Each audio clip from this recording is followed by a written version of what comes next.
Story of Atula Rahu, Legend of Rahu star, Ketu star.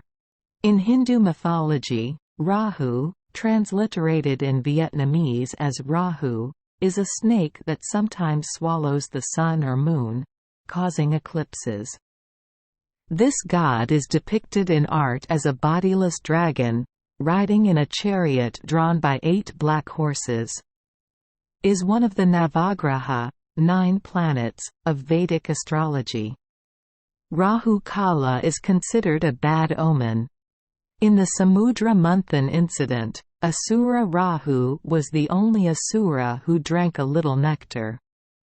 But before this nectar passed down his throat, Mohini, female incarnation of Lord Vishnu, chopped off his head. However, thanks to a little wine, this head is immortal. The head and body become 2 constellations, Rahu and Ketu. Because of his hatred for the gods, Rahu still tried to open his mouth to swallow the moon and the sun, but could only hold it in for a while because his throat was cut off, which is why the phenomenon of lunar and solar eclipses was born. Then the moon or sun escapes from the opening in the neck and ends the real phenomenon. In terms of astronomy, Rahu and Ketu mark 2 intersections on the intersection of the planes containing the 2 lines of the white ecliptic and the ecliptic, respectively the paths of the moon and the sun as they move across the sky. Therefore, Rahu and Ketu are respectively called the north and south lunar nodes.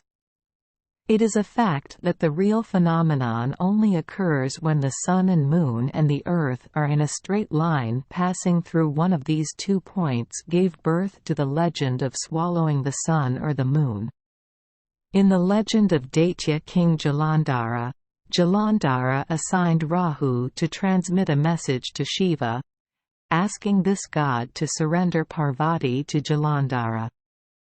Shiva was upset with this message, and in anger he transformed into a monster, appearing from his forehead. This monster had the face of a lion, 2 fiery eyes, a dry and rugged body, long arms and a lolling tongue.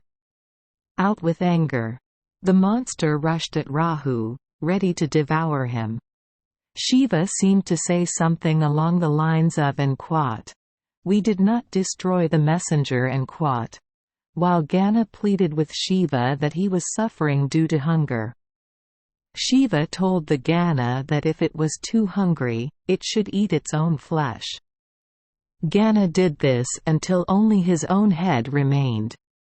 Shiva, delighted with this devotion, appointed Gana as his gatekeeper, tasking it with creating terror among sinners. Shiva also prescribed that Gana should be worshipped along with his worship, and gave it the name Kirtamukha. Thank you for joining us for today's fairy tale. We hope these stories bring joy and meaning to your day. If you love our channel, please hit the subscribe button so you won't miss any exciting tales.